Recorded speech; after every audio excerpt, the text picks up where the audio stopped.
자, 이번 시간에는 9페이지죠. 하자 있는 의사표시예요. 의사표시가 존재하는데 존재하는 의사표시가 사기를 당했거나 사기 또는 강박을 당했기 때문에 의사표시하는 경우 이렇게 강박을 당하니까 의사표시했다. 이게 사기로 인한 의사표시, 강박에 의한 의사표시라고 그래요. 이걸 합쳐서 뭐라 그러냐? 하자 있는 의사표시라고 한다. 자, 하자 있는 의사표시를 했을 때 이 표시의 효과는 뭐냐? 우리 민법에서는요, 취소할 수 있다 해서 취소권을 인정해 주는 거죠. 이렇게. 취소할 수 있다. 이 취소란 말 중요하다 했죠. 이게 민법 110조의 명문으로 이렇게 규정했다 이 말이죠. 이렇게. 이걸 가지고 이렇게 해서 하고 있습니다. 이게요. 자, 그 다음에요. 사기나 강박을 당했다라는 것은요, 이 의사표시하는 표의자가 사기를 당했으니까 뭐예요? 착오에 빠져서 의사표시하는 거죠. 제대로 인식을 못하고 제대로 진실을 모르고 의사표시하는 거예요. 그 다음 강박을 당했다라는 것은 상대방이 자기를 공포심을 야기하도록 겁주는 행위를 했다는 거죠. 그걸 강박행위라고 그래요. 강박행위 했기 때문에 겁이 생겼어요. 공포심이 생겼어요. 그래서 마음을 결정하는 거죠. 좋다 그러면 거래하자라고 마음먹은 다음에 거래하는 거죠. 자, 이때 조심해야 될 것. 하자 있는 의사표시, 사기 강박에 있는 의사표시는, 이 의사표시는요, 그 전제가 뭐냐면 원칙적으로 의사와 표시행위는 일치한 상태입니다. 상태 하에 이루어진다는 걸 알아두셔야 돼요. 의사와 표시가 불일치한 상태가 아니라 사기 당했기 때문에 마음을, 의사를 결정한 다음에 그 의사를 그대로 표시하는 거예요. 그래서 의사와 표시는 일치하는 거죠.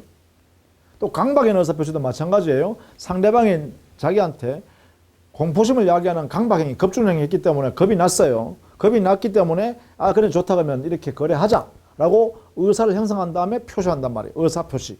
그래서 일치한다는 것을 꼭 알아두셔야 돼요. 원칙적인 모습. 하자 있는 의사 표시에서 의사 표시는 의사와 표시가 일치 상태에서 이루어진다. 이거요. 자, 이게 이제 하자 있는 의사표시라 그래요. 이때는 자유로운 의사결정한 게 아니죠. 타인으로부터 부당한 간섭인 사기나 강박행위가 있었다는 거죠. 그렇기 때문에 우리 민법에서는 취소할 수 있는 상태로 둬요. 그래서 이 표의자는 자기의 의사표시, 이 하자 있는 의사표시를 취소해버리고 무효로 돌릴 수 있어요. 없던 걸로 하자 이렇게 할 수 있다는 거죠. 자, 이렇게 정리해둡니다. 그 다음에 두 번째 대리의 제도예요. 대리제도. 대리란 것은 뭐냐면 자, 의사표시에 의한 법률행위를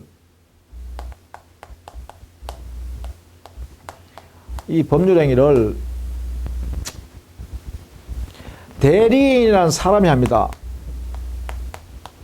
대리인이라는 사람이 이 행위를 해요.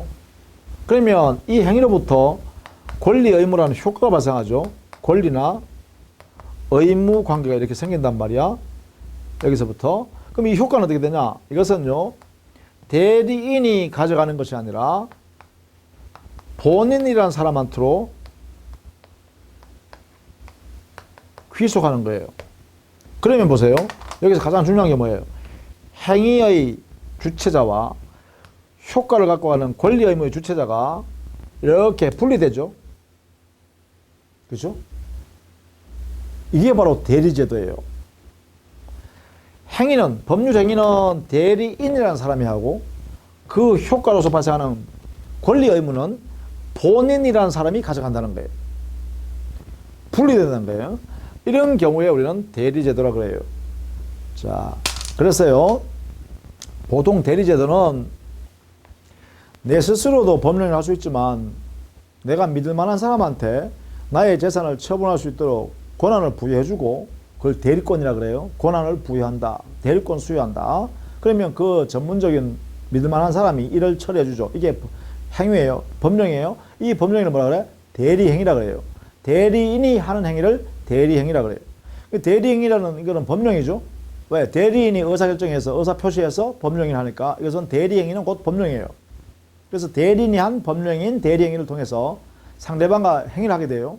그러면 대리인이 한 이 행위로부터, 법령으로부터 발생하는 권리 의무는 대리인한테 가는 것이 아니라 상대방과 본인 사이의 권리 의무로 발생하는 거예요. 그렇게 되면 결과는 본인이 가져가고 행위는 전부 다 대리인이 다 해준다는 거예요. 그렇게 되면 이 본인의 사람은 그 대리인한테 일을 맡겨놓고 자기는 다른 일을 할 수 있으니까 자기가 할 수 있는 영역이 더 넓어지죠. 그래서 보통 대리제도는요, 대리제도는 그래요, 개인의 활동 영역이 확장된다, 그죠? 이런 내용을 대리제도가 담당하고 있어요. 사적 자치를 확장하는 그러한 기능을 합니다. 기본적으로. 다만 우리 민법에서는요, 개인의 행위를 할 수 있는 능력을 제한해 놓은 경우가 있어요. 그걸 제한 능력이라고 그러죠. 예, 제한 능력이라고 그래요. 즉 행위를 마음대로 할 수 있는 능력을 제한한 경우, 이 제한은 누가 해야 되냐면 민법이 적용합니다. 민법이 제한합니다. 민법상 제한시키는 거죠. 그때 행위 능력, 자기 혼자 행위를 하여 유효한 법령위를 단독으로 할 수 있는 능력이 있는데 그것을 제한해 놓은 사람이 있어요. 그걸 제한 능력자를 하고, 이 제한 능력자는 도움이 필요하잖아, 그죠? 왜? 법은 민법에서 제한해 놨으니까. 그러면 이 제한 능력자를 도와주는 사람이 누구냐 하면 이것은 법에 딱 정해놨어요. 민법에 정해져 있는 대리인이라는 사람이 있어요. 이 사람이 이 제한 능력자의 능력을 보완해주죠. 도와주죠. 그래서 이 법정 대리라는 제도는, 법정 대리인이라는 제도는 법에, 민법에 정해져 있는 대리 제도로서 이것은 뭐예요? 제한 능력자의 재산을 보호해주고 보충해주고 도와주는 역할을 한다, 그죠? 따라서 이런 대리 제도는 뭐예요? 그래요. 개인의 능력이 조금 부족하기 때문에 법원이 이렇게 제한 능력자로 만들어 놓고 이 사람을 도와줄 사람을 정해 놓기 때문에 이 법정 대리라는 제도는 바로 제한 능력자를 뭐 한다? 그래, 저 제한 능력자 개인의 자치 영역을 뭐 해줘요? 보충해주는 역할이죠. 그래서 보통 법정 대리 제도에서는 사적 자치를 보충하는 기능을 해요. 그런데 당사자가 대리 제도를 다른 사람한테 줄 수 있다. 대리인으로. 이걸 임의 대리라고 그래요. 그러니까 본인 스스로가 법령위를 자유롭게 재산 거래를 할 수 있는데도 불구하고 자기가 나보다 전문적이고 더 신뢰할 수 있는 사람이 있다면 그 사람한테 그러한 행위를 할 수 있도록 모든 권한을 부여해주고 그 사람이 행위하게 되면 그 효과는 내가 가져가면 되잖아요. 그것을 임의 대리라고 그래요. 임의 대리인을 준다 그러죠. 임의 대리인을 둔다. 그래서 임의 대리의 경우는 이때는 뭐예요? 이 본인의 입장에서는 자기의 능력을 스스로 여러 가지 형태로 확장할 수 있죠.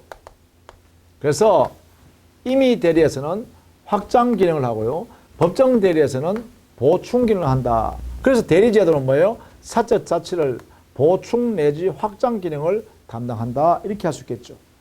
그렇죠? 자, 그래서 법정 대리 제도가 있고 임의 대리 제도가 있어요. 대리 제도에는, 그죠? 임의 대리는 뭐야? 본인이 자유로운 영역이야.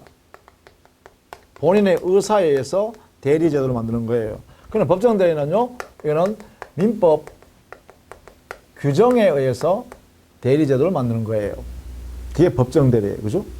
이렇게 우리 민법에 제도를 두고 있다. 이렇게 보시면 되고, 대리 제도가 적용되면 어떤 관계냐 하면 보세요. 여기에 본인이 존재하고 그 다음에 여기에 대리인이 존재하게 돼요. 이렇게. 그러면 본인은 뭐예요? 대리인에게 대리권을 주게 되죠. 자, 이 대리권이란 권한이 본인의 의사에 의해서도 발생할 수 있고, 의해서, 아니면 민법 규정에 의해서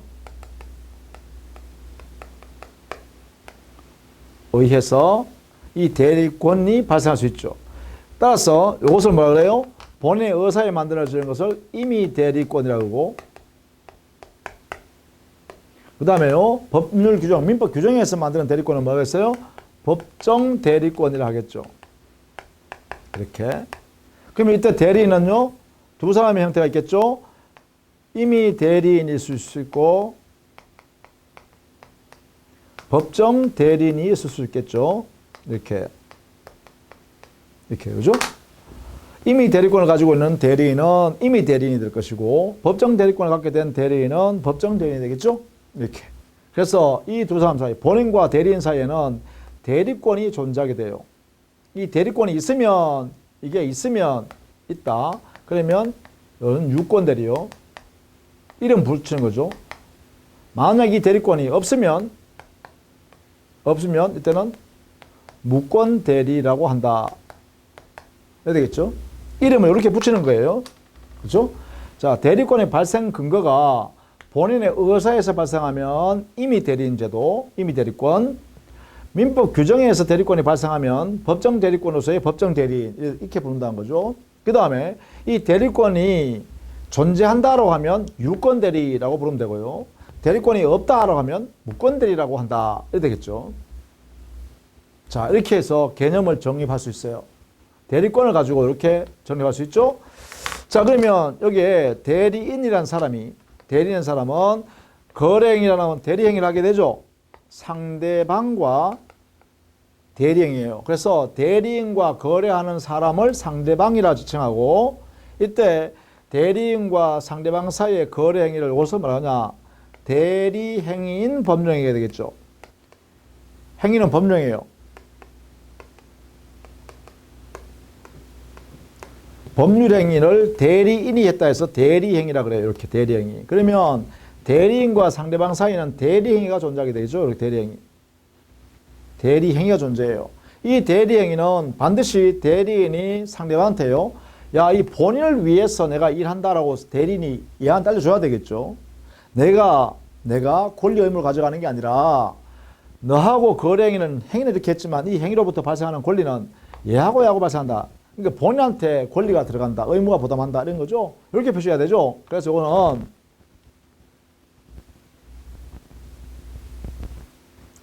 이 두 사람 사이는 이렇게요. 이 두 사람 사이는 대리행위로부터 발생하는 권리 의무, 여기서부터 발생하는 권리와 의무 관계가 대리인이 책임 안 져. 아무런 권리도 아무런 의무도 안 지는 관계예요. 그러면 이 대리행위로 발생하는 권리 의무는 어떻게 하냐? 여기가 본인이 책임진다는 거야. 그래서 이렇게 기술되는 거죠, 이렇게. 그러면 이 사람은 행위를 했으니까 이 사람을 가져가는 건 당연하죠. 그래서 권리 의무 관계는 뭐예요? 상대방과 본인 사이에 발생하게 되고, 이 권리 의무 관계를 뭐라 하냐? 이걸로는 대리 제도에서 발생한 법률 효과다 해가지고 대리 효과라 해요. 대리 효과인 권리 의무가 누구와 누구 사이? 본인과 상대방 사이에 발생한다는 거예요. 이러면 보세요. 삼각형의 구도가 만들어지죠. 이게 보면요. 삼각관계가 이루어져서 이 법률 관계가 각각 만들어진다는 거야. 본인과 대리인 사이는 대리권 관계가 발생하고, 대리권 있냐 없냐, 그리고 대리권의 범위는 어디냐, 대리권 언제 소멸하냐, 이런 문제 생기겠죠. 그 다음 두 번째, 대리인과 상대방 사이에서는 대리행위 관계가 이루어져요. 대리행위. 그렇죠? 법률행위를 하게 되는 거예요. 법률행위. 의사표시하는 게 돼요. 의사표시. 서로 간에. 그죠? 의사표시. 이걸 대리행위 관계라고 그래요. 대리행위 관계. 이때는 반드시 대리인이 뭐예요? 내가 책임지는 게 아니라, 권리 의무 내가 가져가는 게 아니라 이 사람을 위해서 내가 하는 거니까 본인 얘하고 니하고 권리 의무가 발생한다는 것을 이 대리인이 얘한테 알려줘야 돼요. 그걸 말하냐면 본인을 이름 나타낸다. 본인 이름을 상대방한테 알려준다는 거예요. 권리 의무를 가져가는 본인이 이 사람에게 권리 의무가 가는 거다. 내가 책임지는 거 아니다라고 대리인이 상대방한테 알리는 것을 이걸 현명이라고 그래요. 현명. 현명을 통해서 대리행위를 하게 돼요. 이렇게. 현명을 통해서 대리행위. 현명. 이렇게 하면 대리행위로부터 발생하는 권리 의무는 대리 효과라 그래요. 대리 효과. 대리 효과는 그러니까 어떻게 해요? 대리인이 알려줬잖아. 이 대리행위로부터 발생하는 권리 의무는 본인하고 니하고 생긴다. 이렇게 해요. 그러니까 요 두 사람 사이 관계로 규칙되는 거예요. 그래서 결국은 대리제도가 적용되면 대리는 삼면 관계가 존재하게 돼요. 이 삼면 관계를 정리해보면 첫 번째 대리권 관계, 두 번째 대리행위 관계, 세 번째 대리효과 관계. 이 삼면 관계를 우리가 공부하게 됩니다. 이 삼면 관계를. 자, 대리권 관계 잘 알아두십시오. 이 대리권이 법률 규정에 발생하면 법정 대리. 만약에 본인의 의사에서 대리권이 발생하면 임의 대리. 그렇죠? 대리권이 있으면 유권 대리, 없으면 무권 대리. 이렇게 표현한다는 거예요. 표현을. 이렇게 해서 유권 대리인이, 대리권을 가지고 있는 유권 대리인이 대리 행위를 상대방과 하면 그 대리 행위로부터 발생하는 권리 의무는 본인이라는 사람과 상대방 사이에 발생한다. 이 말이죠. 자, 이것을 우리는 구체적 예를 들어보면 임의 대리 안에서 볼까요? 이 구조를 여러분 잘 이해해 두셔야 됩니다. 구조를. 그러면 보세요. 갑이라는 사람이 자기 토지 소유권, A 토지 소유권을 가지고 있는데 이 A 토지에 대한 시세가라든지 이런 것들은 내 친구가 그 지역에 살고 있으니까 제일 잘한단 말이야. 내가 믿을 만한 친구, 그 을에게 부탁하는 거죠. 야, 내 토지 좀 처분할 일이 있는데 네가 잘하니까 네가 좀 알아서 좀 처분해 줄래? 그럼 부탁하면 을이 그래 친구 알았다 해줄게 이렇게 하겠죠. 그래 그 처리 잘 해주면 예컨대 이게 10억짜리 이상 되는데 10억 이상 받아준다면 내가 너한테 500만 원 너 보수 줄게. 그럼 이 둘이 약속하겠죠. 이걸 일월 처리를 약속하는 걸 위임 계약이라고 해요. 이렇게 계약을 하게 되면 일월 처리를 하게 되면 갑소유 토지를 처분할 수 있는 권한이 있어야 될 거 아니에요. 이 위임 계약 내용대로 일월 처리해 주려고 그러면 이 을이라는 사람이 A 토지를 처분할 수 있는 권한을 가지고 있어야 제3자가 믿어줄 거 아니에요. 그래서 뭐예요? 갑이 을한테 대리권을 수여하는 거예요. 주는 거죠. 수여. 준다 이 말이에요. 수여하는 행위를 하니까 이렇게 대리권이 을한테 생기죠. 이 사람이 때 뭐예요? 대리인인데 이 대리권이 갑의 의사에서 발생했죠. 이게 그러니까 뭐예요? 임의 대리인 되겠죠. 그러면 대리권의 범위는 갑이 이 토지를 10억 이상 팔아주는 것이 대리권의 범위다. 그죠? 갑의 의소가 A 토지를 10억 이상 받아주면 했으니까 을은 10억 이상으로 처분할 수 있는 권한이 발생했죠. 그러니까 을은요. 자, 이 A 토지 살 사람 해서 물속에 보니까 마침 병이라는 사람이 공장을 지으려고 살라 그러네요. 그래서 병하고 둘이 만나서 A 토지에 대한 매매 계약을 하는데 그러면 을이 매도인이 아니잖아요. 파는 사람은 갑이 파는 사람이죠. 갑이 파는 것을 을이 도와주는 거죠. 대신해 주는 거죠. 그러니까 이 사람이 매도인이 되는 거예요. 갑이 매도인이 되는 거예요. 매도인은. 그러면 매수인은 누구예요? 바로 상대방인 병이죠. 이 사람이 상대방으로서 바로 이 사람이 매수인이 되는 거예요. 이렇게 매수인. 그래서 매도인은 갑이 된다는 것을 알아두셔야 돼요. 그럼 을은요 뭔데? 이런 매도인을 대신하여 그 의사결정에서 거래행위를 하는 대리인이다 이 말이죠. 매도인 갑의 대리인 을이다 이 말이지. 그러니까 이때 매매계약 할 때는요 매도인 을이다 하면 안 되는 거지. 매도인은 갑인데 즉 갑이 소유권 넘겨줄 의무를 부담하는 거고 갑이 대금을 가져가는 거다 라는 것을 을이 병한테 알려줘야겠죠. 이게 뭐야? 이게 바로 여기 현명하는 거예요. 현명. 그럼 현명을 어떻게 하냐 하면 보통 이렇게 해요. 매도인 안에다가 매도인은 갑이다 이렇게 표시하고 그럼 너는 누군데 이렇게 할 거 아니에요. 병이 그죠? 그러면 자기는 대리인인데 이름은 을이다 이렇게 쓰겠죠. 그래서 이렇게 표시하는 거죠. 이렇게. 요게 뭐예요? 요게 바로 현명이라는 제도예요. 현명. 요게 갑이라는 사람이 매도인이라고 상대방 병한테 알려주는 거죠. 요렇게 쓰는 것이 뭐라 한다고? 현명이라 한다. 현명. 현명해야 드디어 요 매매계약이 대리행위가 되는 거죠. 대리행위. 이되면 어떻게 돼요? 매매계약의 대리행위 효과는 이렇게 생긴다는 거죠. 이렇게. 여기 있는 갑이라는 매도인이 A 토지 소유권 이전할 채무 의무가 생기고 여기는 저기 있는 갑한테 A 토지 소유권 받을 권리가 생기면서 동시에 여기에 매매계약에 10억의 매매계약에 쓰면 여기에 있는 갑이라는 사람이 대금 10억을 지급받을 수 있는 청구권이라는 권리가 생기죠. 이렇게요. 이게 무슨 관계예요? 이게 대리 효과의 기속이다 이렇게 되겠죠. 그럼 이 사람은요 소유권 받을 권리를 갑한테 행사할 수 있고 대금 지급할 의무를 이렇게 지급해야 되죠. 이게 대리제도예요. 자, 이렇게 여러분 정리해 두시고 만약 이 대리권이 없는데도 불구하고 갑이 대리권 수여하지도 않는데도 불구하고 을이라는 사람이 말이지 이렇게 할 수 있잖아. 자, 을이 만약에 여기 아버지가 갑이고요. 만약에 을이 자라 해보세요. 근데 아버지 서류를 다 훔쳐가지고 나가지고 을이 병 상대방한테 아버지인 갑이 다 팔라고 서류 다 내놨다 봐라. 위임장도 받았고 인감 도장도 내가 가져왔고 그 다음에 등기 필증도 다 가져왔잖니 라고 하면서 이 사람이 병한테 나는 아버지의 대리인이다 라고 하면 이 사람 뭐야? 대리권 없는 상태에서 대리인 청했죠? 이게 바로 뭐예요? 무권 대리제도죠. 이게 무권 대리니까 이건 무권 대리행위 해야 될 것이고 무권 대리행위 효과는 어떻게 돼요? 이 권리의무 안 생기죠? 왜? 아버지가 판 적이 없잖아. 그런 의도를 밝혀내지 않았잖아. 그러니까 이 대리 효과는 안 생기겠죠. 이렇게. 그래서 이렇게 되겠죠. 무권 대리면 권리 의무 관계도 이 두 사람 사이는 이렇게 안 생긴다 이런 거야. 이게 무슨 말이에요? 갑과 병 사이는 무효 상태다 이 말이죠. 권리 의무가 안 생기니까. 이게 뭐예요? 이게 바로 무권 대리 제도예요. 무권 대리. 그런데 무권 대리 중에서 말이죠. 무권 대리 중에서 상대방이 대리권이 있다고 믿은 상대방의 신뢰, 이게 보호할 필요성이 있는 경우가 있어요. 예를 들면 보세요.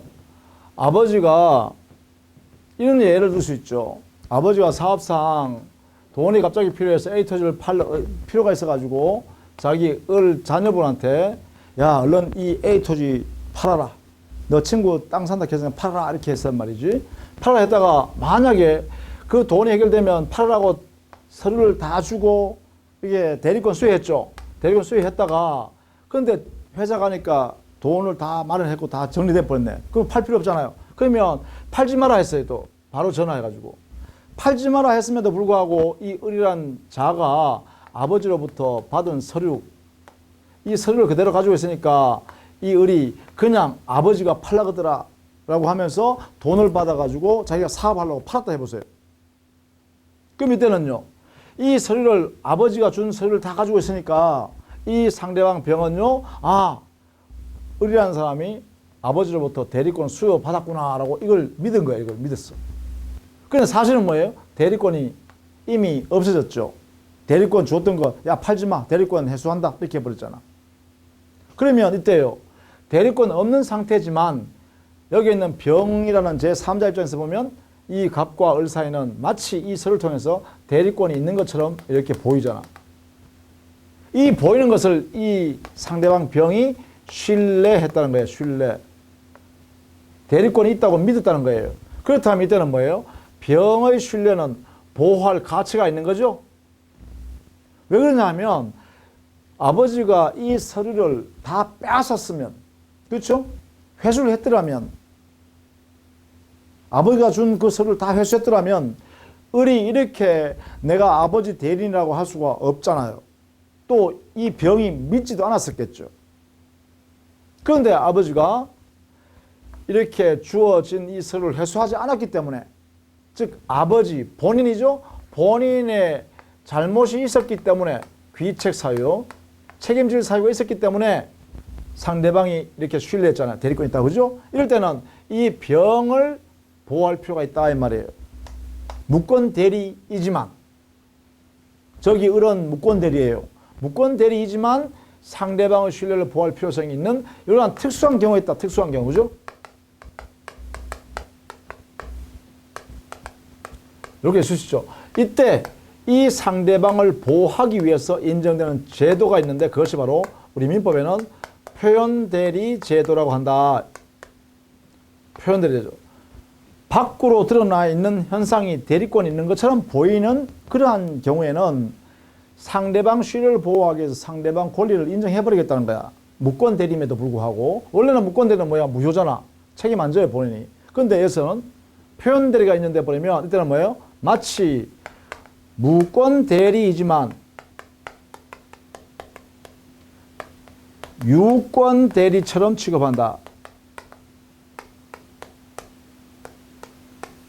이게 바로 표현대리 제도예요. 이렇게요. 이게 나중에 우리는 표현대리 제도를 아마도 이렇게 이런 원리에 입각해서 열심히 배운다라는 것이죠. 특별하게 상대방의 보호성이 필요할 때, 그럴 때 유권 대리처럼 취급한다. 유권 대리로 취급하는 건 아니에요. 유권 대리인 것처럼 취급해서 본인이 책임지게 하는 거죠. 상대방을 보호하는 거죠. 이렇게. 자, 이런 제도를 여러분 이해를 좀 해두시라 라는 것입니다. 자, 그 다음에 10번에 10페이지에 보면 무효와 취소 제도가 있죠. 자, 우리는 민법에서요, 무효와 취소라는 이 제도가 대단히 중요하다는 거죠. 무효 사유를 민법에 정해놓고요, 또 취소 사유도 민법이 정해요. 따라서 이 사유를 정하는 것은 전부 다 어떻게 정하냐? 민법에서 결정해 두었다. 이거는요, 자, 어떤 것이 무효 사유이고 어떤 것이 취소 사유인지는 당사자가 임의로 정할 수 없습니다.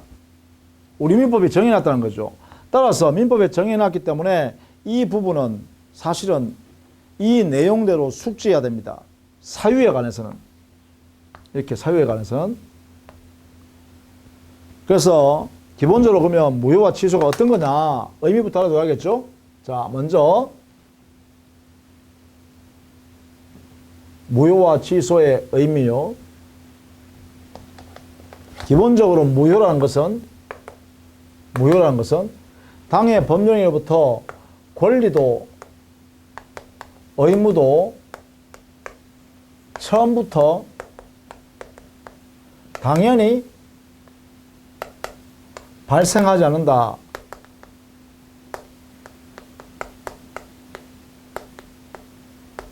이게 무효라는 의미입니다. 권리, 의무가 처음부터 당연히 발생하지 않는다. 이게 무효예요. 그러면 무효가 되려면 뭐 되냐? 민법에 정해져 있는 사유가 행위 속에 있을 것. 무효가 되려면 그 사유, 무효 사유가 법령의 속에 있어야 합니다. 그래서 무효 사유는 우리 민법에 결정이 되어 있다라는 것이에요. 이렇게 민법에 정해져 있다는 거야. 그래서 중요한 것이죠.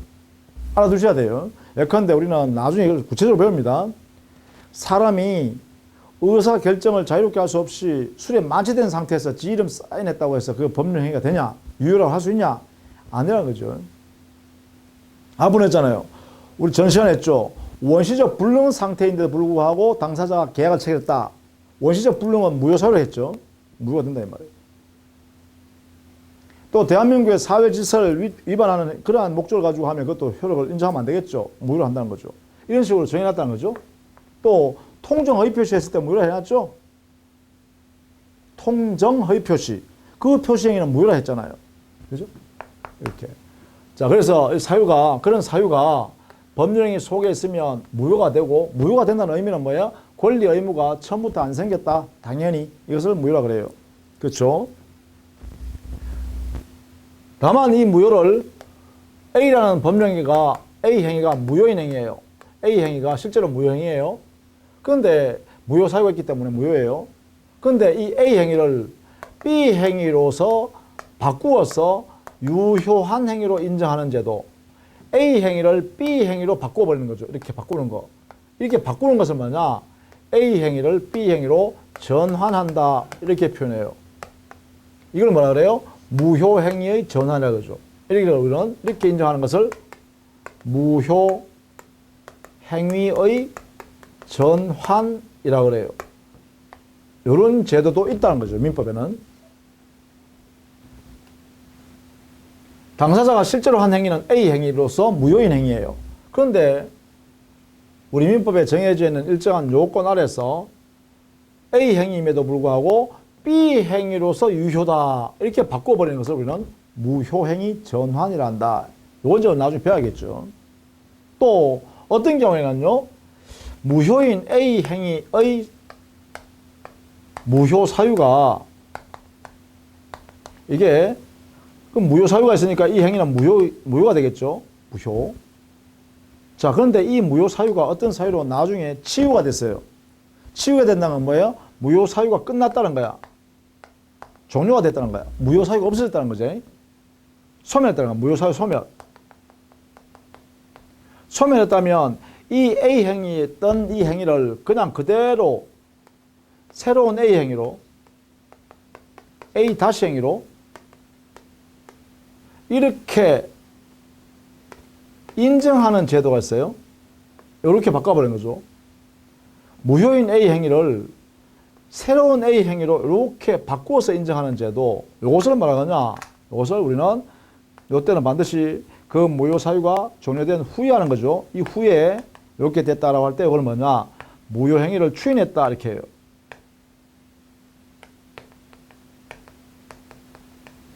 추인에 의해서 추후에 인정한다라는 것이죠. 이러한 제도에 의해서 무효인 행위를 새로운 행위로 이렇게 바꾸어서 인정하겠다는 것이죠. 자, A 행위였던 것이 A 다시 행위로 바뀌는 거예요. 이렇게 인정하겠다는 거죠. 이것을 우리는 무효행위 추인이라고 그래요. 이것도 역시 우리가 배워야 할 무효 제도입니다. 자, 무효에는 무효행위 전환하는 제도 있고, 전환, 이거는 A 행위를 아예 B 행위로 바꾸는 거죠. 이렇게 바꾸는 거예요. B 행위로. 근데 이거는 뭐예요? A 행위의 무효 사유가 종료되고 난 후에 야, A 행위 인정해 줄게. 이렇게 하면 뭐예요? 그걸 우리는 무효행위 추인이라 해서 새로운 A 다시 행위로 이렇게 바꾸는 거죠. 이렇게 인정하는 거죠. 이것을 우리는 무효행위 추인 이렇게 나눕니다. 이런 제도들이 우리 민법에 있다는 것이죠. 자, 이런 내용들을 우리가 앞으로 해야 될 내용이다라는 것입니다. 그 다음에 취소 한번 볼까요? 취소. 취소는 앞에 우리가 잠깐 제가 취소 개념을 설명했죠. 유효한 법령이었는데 취소는 그죠? 취소라는 제도는 유효한 법률행위가 취소를 통해서 무효인 법령으로 바뀌면서 이 무효는 처음부터 무효가 되는 소급표가 있다 이렇게 했죠. 이렇게 처음부터 무효를 바꿔버리는 이런 제도가 취소 제도다 이랬어요. 이때 취소 사유는 이것도 역시 민법에 정해져 있다 했죠. 이 취소할 수 있는 사유는 민법에서 법정해놨다. 무효 사유는 참 많아요. 근데 취소 사유는, 민법에서 취소 사유는 딱 3가지밖에 없어요. 3가지. 그 3가지가 뭐냐? 첫 번째, 행위 능력이 제한되어 있을 때요. 그걸 제한 능력자라 그래요. 제한 능력자가 법정 대리인의 도움을 받지 않고 자기 혼자 독단적으로 한 거죠. 독단적으로 한 이 행위는 취소라는 거예요. 그래서 제한 능력자 행위죠. 첫 번째가. 두 번째가 착오에 의해서 의사표시한 경우였죠.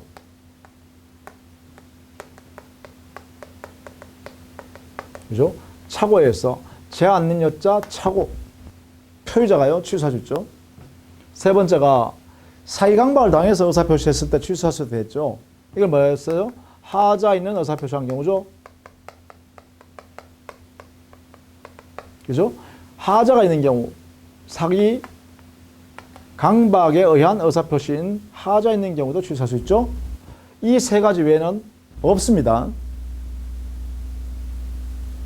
이게 취소예요. 취소하면 어떻게 돼요? 처음부터 무효인 행위로 간주해버리죠. 간주, 확정해버린 겁니다. 이렇게. 이게 바로 취소 제도입니다. 근데 취소할 수 있는 이 법령을 유효한 법령이, 그죠? 취소할 수 있는 거죠. 취소하고 있으니까. 여기 더 있으면. 취소할 수 있는데, 이렇게. 취소권자가 취소할 수 있는 사람이 취소 안 하겠다 할 수도 있죠. 그렇죠? 취소할 수 있음에도 불구하고, 있는 행위에 대해서 취소권을 가지고 있는 사람, 취소권자가 되겠죠? 취소권자가 취소권을 불행사하겠다 라고 의사를 표시했어요. 이때 이 의사표시를 뭐라 그러냐? 이거죠. 이 의사표시요. 이것을 우리는 추인이라 합니다. 취소할 수 있는 법령에 대해서 취소권자 이렇게 한 것을 우리는 추인했다 이렇게 표현해요. 취소할 수 있는 법령에 대해서 취소권자가 취소권 행사하지 않기로 의사를 표시하면 이것을 우리는 취소권을 포기하는 행위로서, 이건 취소권 포기죠.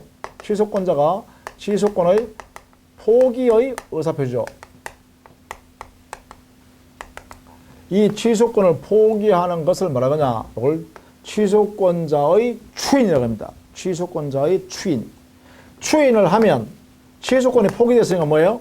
취소권 소멸하죠. 취소권 소멸해요. 뭘 통해서? 의사표시를 통해서 소멸하면 이때는 취소할 수 있는 법령행위가 유효행위로 확정됩니다. 더 이상 취소 못한다는 거죠. 그죠? 왜냐하면 취소권 사라졌으니까. 이렇게 되겠죠.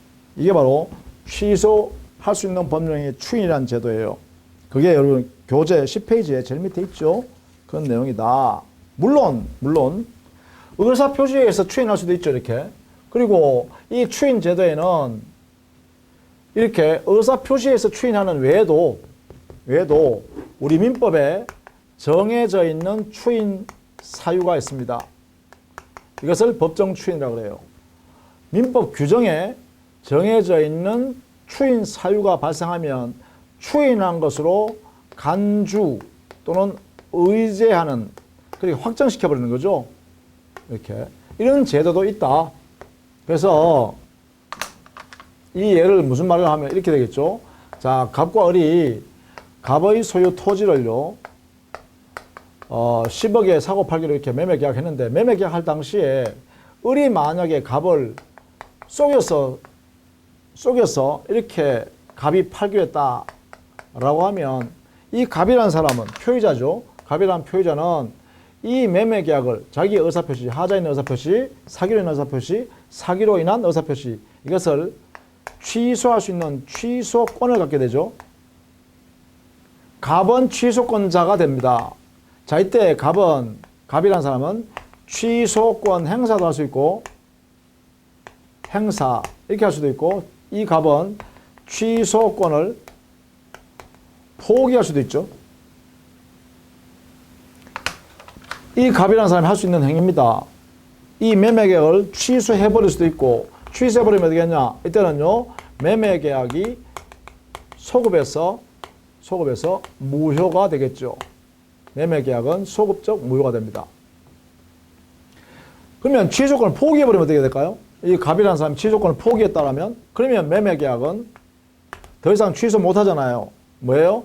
확정적으로 유효한 매매가 되겠죠. 이렇게. 이런 형태가 되겠죠. 이렇게. 이게 바로, 자, 이걸 뭐라 한다고요? 이걸 우리는 추인이라 한다, 이 말이에요. 이건 뭐예요? 취소권 행사라 하면 되겠죠? 그죠? 이거는 취소, 이거는 취소, 이거는 추인. 추인의 효과는 뭐예요? 매매 계약을 취소할 수 있던 상태에서 취소 못하여 이제는 확정적 유효가 되는 상태로 바뀌는 거죠. 자, 이런 형태를 우리가 이렇게 표현한 거예요. 이렇게. 자, 이런 것을 우리는 취소할 수 있는 법령과 그의 추인의 문제, 이렇게 표현합니다. 그 다음에요, 11페이지 가면 법령의 부관이라는 용어가 있어요. 부관. 자, 이게 법령의 부관이라는 것은 어떤 의미냐 하면, 부관, 이것은 장래의 사실을 가지고, 장래의 사실, 그것이 성취나 도래 여부에 따라서 당의 법령의 권리의 발생 변경, 발생 소멸에 의지하는 거죠. 확정해버리는 거죠. 그렇게 만든 것을 부관이라고 그래요. 자, 법령의 부관. 이것을 가장 광의, 넓은 의미로 해석해보면, 이 부관이라는 것은 법령 행위를 하게 되면 권리와 의무를 발생하게 되는데, 이런 관계가 생겨요. 권리 의무 관계가. 법령 행위를 하게 되면. 그런데 이 권리 의무 관계를 이것을 제한하려고 별도로 붙인 거예요. 여기다가. 이렇게. 법령에서 발생하는 권리 의무를 제한하기 위해서 거기에 덧붙인 당사자의 의사표시. 이게 부관이에요.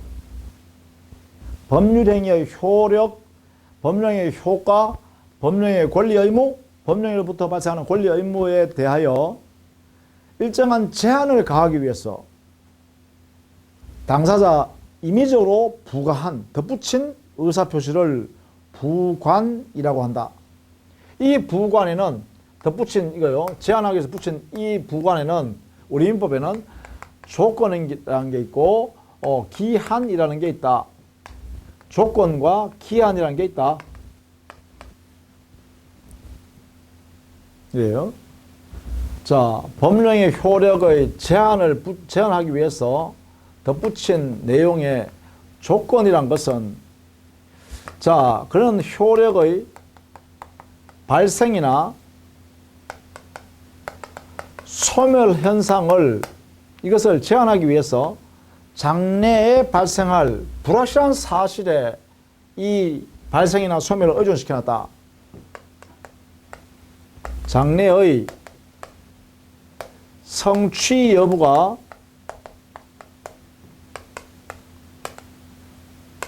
불확실한 사실에 의존해 놓은 것, 의존해 두기로 당사자가 의사표시한 거죠. 이런 것을 뭐라 한다? 조건이라 그래요. 조건.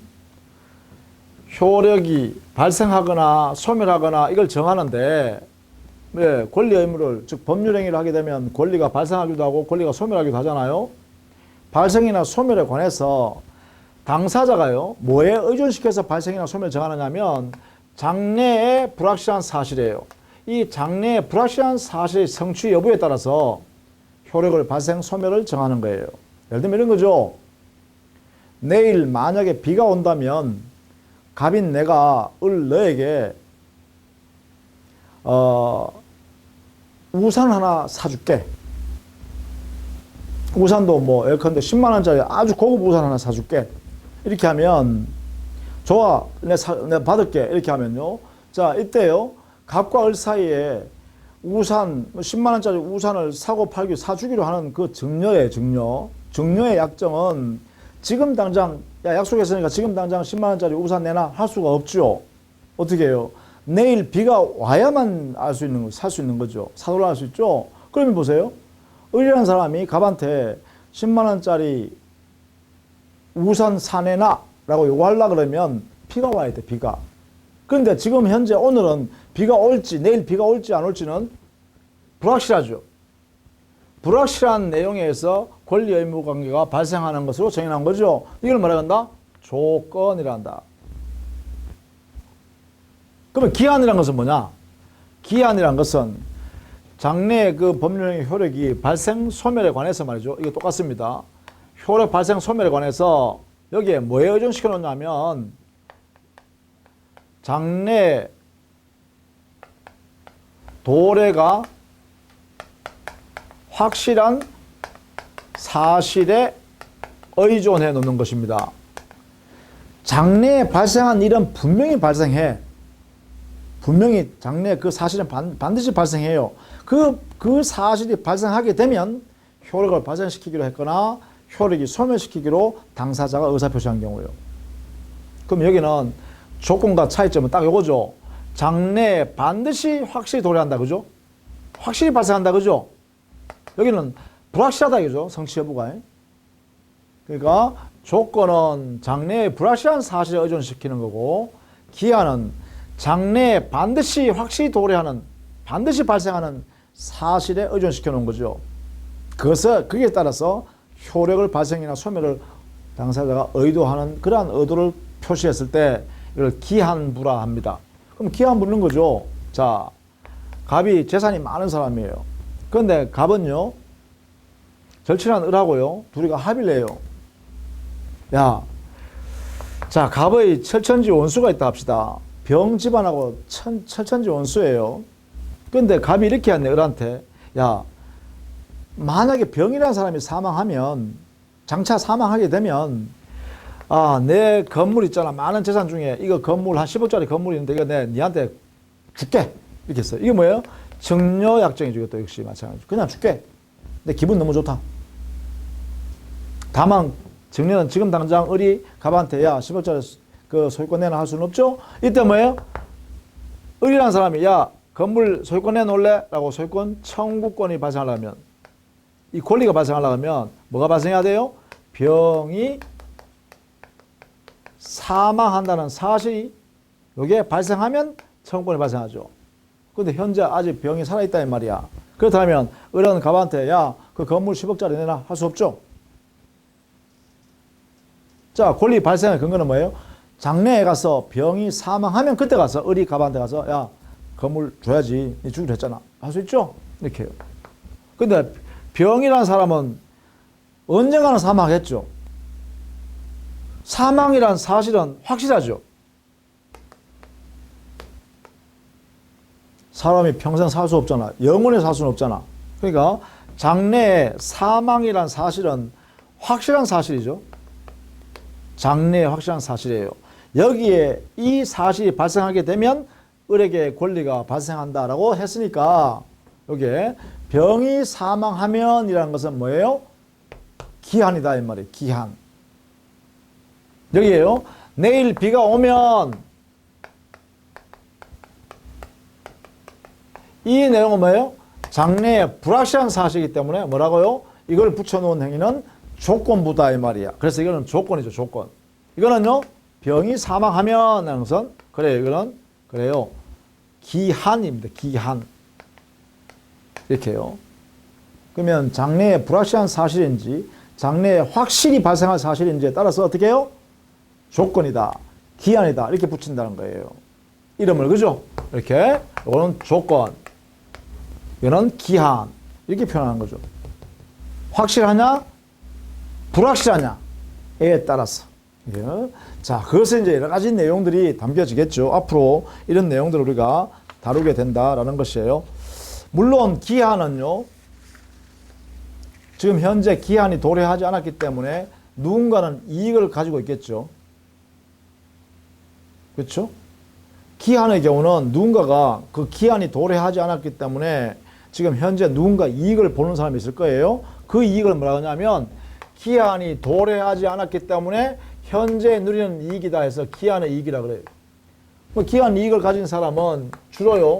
우리 민법상으로 보면 특별한 내용이 없다면 일단 채무자한테 그 이익이 있는 것으로 채무자 이익으로 우리 민법은 추정을 하고 있어요. 기한의 이익을 보는 사람은 채무자이다라고 일단 추정해 놓는 거예요. 당연히요. 물론 이때요. 채무자는 기한 이익을 가지고 있는 채무자는 스스로 기한 이익 포기해 볼 수 있죠. 가능해요. 자, 이건 어떤 의미냐면 이런 것을 들 수 있어요. 예를 들면 기한 이익이란 것은 이렇게 예를 들 수 있죠. 자, 우리가 사례에서 실제 우리 사회에서 이렇게 하죠. 자, 갑이라는 사람이 을한테 돈을 만약에 1억을 빌렸다. 친구 사이에. 그럼 이 사람은 채무, 이 사람은 채권. 해야 되겠죠? 근데 만약에 1억 원 빌린 이 채무 두 사람 사이에 아주 친한 친구다. 그럼 이거는 금전 소비대차 계약이라는데 소비대차 계약이라 그래요. 이렇게 계약을 해서 금전 1억을 빌려줬다라고 하면 자, 이때요. 금전 소비대차 가면서 만약에 무이자로 하고 그리고 6개월 동안 변제한다. 이렇게 정했다 합시다. 그럼 6개월 동안 갑이 1억 원 빌려 쓰고 사용하다가 6개월 되면 변제하기로 했어요. 절친한 친구 사이가 이게 사업하는 사람께 이렇게 했다는 거죠. 친구 사이에. 자, 이럴 때 자, 6개월 후는 반드시 도래하죠. 장래의 사실. 그러면 그때 돼서 을이라는 채권자는 갑한테 6개월 뒤에는 야, 1억 원 변제해야지 라고 권리 행사할 수 있죠. 그럼 권리 행사는 지금은 못한다 그죠. 6개월 동안은 내나 할 수 없죠. 그러니까 6개월은 장래에 확실히 도래한 사실로서 6개월 후는 을은 그때 가서 권리가 발생한다 그죠. 그러면 요 6개월 후 요거는 뭐예요? 요거는 바로 기한이죠. 자, 그러면 이 기한 6개월에 아직 지금 현재 돈 빌린 날로부터 6개월 동안은 갑이라는 사람은 돈 변제 안 해도 되지. 그런데 변제 안 하면서 동시에 1억 원 자기 마음대로 사용할 수 있지. 그리고 이자도 안 내지. 사용료 안 낸단 말이야. 그렇다면 이 갑이라는 사람은 채무자지. 이 채무자는 이 기한 동안 6개월 동안 뭐예요? 이익을 가지고 있지. 이게 기한의 이익이라고 그래요. 변제하지 않고 1억 원을 자기 멋대로 사용할 수 있고 이자도 안 낸다. 그러면 이 사람이 바로 기한의 이익이에요. 기한의 이익을 하는 거예요. 6개월 동안. 그죠? 자, 그런데 말이죠. 만약 이럴 수 있잖아요. 갑이 만약에 돈이 4개월 만에 돈이 1억이 이제 더 이상 을한테 빌린 돈을 쓸 필요 없어. 돈이 생겼어요. 그래서 만약에 말이죠. 6개월 뒤에 갚으면 되는데 4개월 만에 갑이 친구가 고맙다 나 변제할게 라고 변제할 수 있죠. 그러면 아직도 2개월은 이익을 더 누릴 수 있잖아요. 변제 안 해도 되니까. 그럼에도 불구하고 4개월 만에 변제한다는 것은 이 변제행위는 뭐라 그래요? 변쟁이지만 요걸 우리는 표현을 이렇게 한다. 요렇게 변자면 기한 이익을 채무자갑이 기한의 이익을 스스로 포기했다 이런 거죠. 그러니까 기한의 이익을 가지고 있는 사람은 스스로 포기도 가능하죠. 가능해요, 그죠? 가능해요. 따라서 갑은요 미리 변제하는 것도 가능해요. 그런데 말이죠, 문제는 뭐냐면 채무자만 기한 이익이 아니라 채권자도 기한 이익을 갖는 경우가 있어요. 예를 들면 무이자가 아니라 이자를 받기로 했어요. 6개월 동안 빌려주는데 매월 이자를 예컨대 70만 원씩 받기로 했어요. 이렇게 요걸 이자 부담하겠어요. 6개월 동안. 그래서 갑은 매달 한 달마다 70만 원씩 지급해야죠. 자, 그렇다면 보세요. 만약에 똑같은 사례에서 4개월 만에 변제하겠다 이렇게 하는 것은 뭐예요? 기한이익의 포기죠. 갑이 을한테 먼저 내가 아직 6개월 또 2달 더 쓸 수 있는데 매달 뭐 70만 원만 주고 1억을 계속 쓸 수 있잖아요. 그런데 미리 갚겠다 하는 것은 포기죠. 그래 가능해요. 근데 가능한데 이때는 뭐예요? 이 채권자 을한테도 이익이 있죠. 이 이익은 뭐예요? 기한의 이익이에요. 왜냐하면 6개월 동안 얼마예요? 매달 70만 원씩 받을 수 있는 이익이 있었잖아요. 그런데 만약에 채무자도 기한 이익이 있고 채권자도 기한 이익이 있는 게 맞는데 그 채무자가 스스로 기한 이익을 포기해버렸네? 이익을 포기했어요. 그런데 포기해버리면 이때 이 사람은 뭐예요? 상대방 기한 이익, 이거 이익을 누릴 수 있었잖아요. 그게 뭐예요? 2개월치 140만 원 이자 받을 이익이 있었죠? 이 이익이 을에게 침해당하죠. 여기 변제하는 순간, 즉 채무자의 기한이익 상실, 기한이익을 포기하면 그 포기로부터 상대방에게도 기한이익이 있으면 그 상대방한테는 이러한 이익이 손해로 발생해요. 그렇죠? 자, 이 손해는 이 사람이 배상해야 돼요. 즉 채무자가 기한이익을 포기는 할 수 있는데 그 포기로 인하여 상대방한테 이렇게 손해를 발생시켰다면 이때는 이 손해를 배상해야 한다. 그래서 포기하면서 상대방의 손해에 대해서는 뭐 한다? 배상하라. 배상 책임이 따른다. 요게 덧붙여집니다. 그죠? 그래서 여기에 손해배상으로서요 140만 원 가까이 줘야겠죠. 140만 원 다는 아니지만 140만 원 가깝게 지급해야겠죠. 이게 우리 은행에서 뭐예요? 중도 상환 수수료라 해가지고 받죠. 미리 갚으면요. 그렇죠? 뭐 이런 내용이 이렇게 법리적으로 해석할 수 있다는 것입니다. 자, 이렇게 해서요. 민법 총칙을 개괄적으로 한번 쭉 살펴봤어요. 개념적으로 이렇게 봤어요. 다음 시간에는 물권법으로 들어가겠습니다. 자, 고생 많으셨습니다.